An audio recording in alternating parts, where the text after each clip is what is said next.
महाराष्ट्राच्या आध्यात्मिक इतिहासाचं जर एखादं केंद्रबिंदू जर मानायचं झालं तर ते म्हणजे आळंदीचं श्री ज्ञानेश्वर माऊलींचं मंदिर. लाखो वारकरी आणि भक्तांच्या श्रद्धेचा अखंड दीपस्तंभ असलेलं हे मंदिर आजही वारकरी संप्रदायाचं हृदय मानलं जातं. इसवी सन 1296 मध्ये कार्तिक वद्य त्रयोदशीला वयाच्या अवघ्या 21व्या वर्षी संत ज्ञानेश्वर महाराजांनी आळंदी इथं इंद्रायणीच्या तीरावर संजीवनी समाधी घेतली. अवतार कार्य पूर्ण झाल्यानं योगाग्नीच्या सहाय्यानं त्यांनी आपले प्राण चैतन्यात विलीन केले.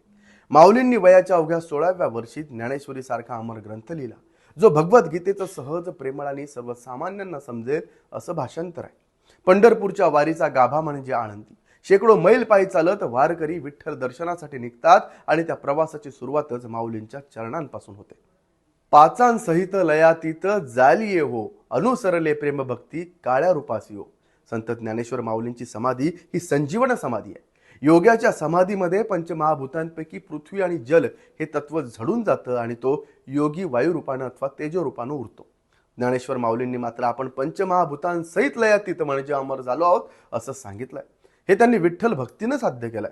ज्ञानदेवे घेतले दान, हृदय धरून या ध्यान, समाधी बैसला निर्वाण कथा कीर्तन करीतो.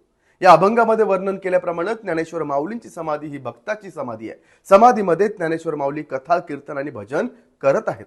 वारकरी परंपरेनुसार माऊलींनी वयाच्या 21व्या वर्षी संजीवन समाधी घेतली, म्हणजे मृत्यू न येता चेतना आणि आत्मशक्ती जिवंत ठेवून समाधीस्थ होणं असा भक्तांचा दृढ विश्वास आहे. मात्र 1972 मध्ये या विश्वासालाच मोठं आव्हान दिलं गेलं. काही वैज्ञानिक दृष्टिकोन असलेल्या कार्यकर्त्यांनी या श्रद्धेची सत्यता तपासण्याचा निर्णय घेतला. गरज पडली तर समाधी उघडून पाहण्याचाही त्यांचा विचार होता. इतिहासकार आणि काही अभ्यासकांमध्ये अशी चर्चा झाली की माऊलींनी जेव्हा समाधी घेतली तेव्हा त्यांच्यासोबत ज्ञानेश्वरीची मूळ हस्तलिखित प्रत ठेवण्यात आली होती. काळाच्या ओघात ज्ञानेश्वरीमध्ये अनेक ओव्या बाहेरून घुसडल्या गेल्या होत्या, ज्या शुद्ध करण्याचं काम पुढे संत एकनाथांनी केलं. त्यामुळे ज्ञानेश्वरीची अगदी मूळ आणि शुद्ध प्रत मिळवण्यासाठी समाधी उघडून पाहावी असा एक मतप्रवाह काही संशोधक आणि पुण्यातल्या स्वतंत्र गटांनी मांडला होता. ही बातमी आळंदीत तेव्हा वाऱ्यासारखी पसरली होती आणि भाविकांमध्ये प्रचंड अस्वस्थता निर्माण झाली. अनेक जण रडत होते, हात जोडून विनंती करत होते, माऊलींच्या समाधीला हात लावू नका. कारण वारकरी संप्रदायासाठी समाधी म्हणजे केवळ दगडमातीचा थर नव्हे तर जिवंत चैतन्यच जणू. यावेळी भक्तांच्या भावना पाहता पुढे आले ते हरिभक्त पारायण मामासाहेब दांडेकर. वारकरी संप्रदायातील अत्यंत प्रतिष्ठित आणि सन्माननीय व्यक्तिमत्वाची त्यांची ओळख होती. तेव्हा त्यांनी काय करावं म्हणून विचार केला आणि दिल्लीतील वरिष्ठ शास्त्रज्ञ डॉक्टर R.N. शुक्ल यांच्याशी संपर्क साधला. डॉक्टर शुक्ल यांनी ही समाधी उघडण्याची गरज नसल्याचं सांगितलं आणि समाधी भोवतीच्या ऊर्जेचा अभ्यास करण्याचा प्रस्ताव मांडला. त्यानुसार ते अत्याधुनिक वैज्ञानिक उपकरणांसह आळंदीत पोहोचले. Geiger, Miller counter, thermistor, bolometer आणि फ्रिक्वेन्सी रडार मीटर यांसारखी उपकरणं त्यांनी आणली. ही उपकरणं समाधीपासून काय अंतरावर ठेवण्यात आली. जस्त, पितळ आणि लोखंडाची झाकणं किंवा काही प्लेट्स वापरून ऊर्जेवर काही परिणाम होतो का हे पाहण्याची तयारी करण्यात आली. काही वारकऱ्यांना प्रयोग पाहण्यासाठी गाभाऱ्यात नेण्यातही आलं.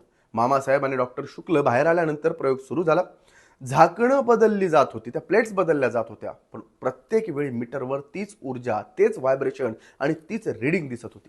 उपकरणांना कोणी हात लावत नव्हतं तरी काटा जो आहे तो हलत होता. हे पाहून कार्यकर्ते संभ्रमात पडले. डॉक्टर शुक्ल यांनी स्पष्ट केलं की ही संजीवनी समाधीच, इथे काहीतरी चैतन्य सक्रिय आहे, एक चैतन्य ऊर्जा सक्रिय आहे. हा प्रयोग पाहिल्यानंतर अनेकांची श्रद्धा जी आहे ती दृढ झाली आणि समाधी उघडण्याचा विचार मग मागे घेण्यात आला. या घटनेनंतर काही जण दरवर्षी समाधीची प्रदक्षिणा करू लागले. तर एका इंग्लिश डॉक्टरनं आयुष्यभरासाठी आळंदीत राहून माऊलींच्या सेवेत स्वतःला वाहून घेतल्याचंही सांगितलं जातं. आजही आळंदीच्या त्या समाधीसमोर शांत उभं राहिल्यावर अनेकांना एक वेगळंच चैतन्य जाणवतं.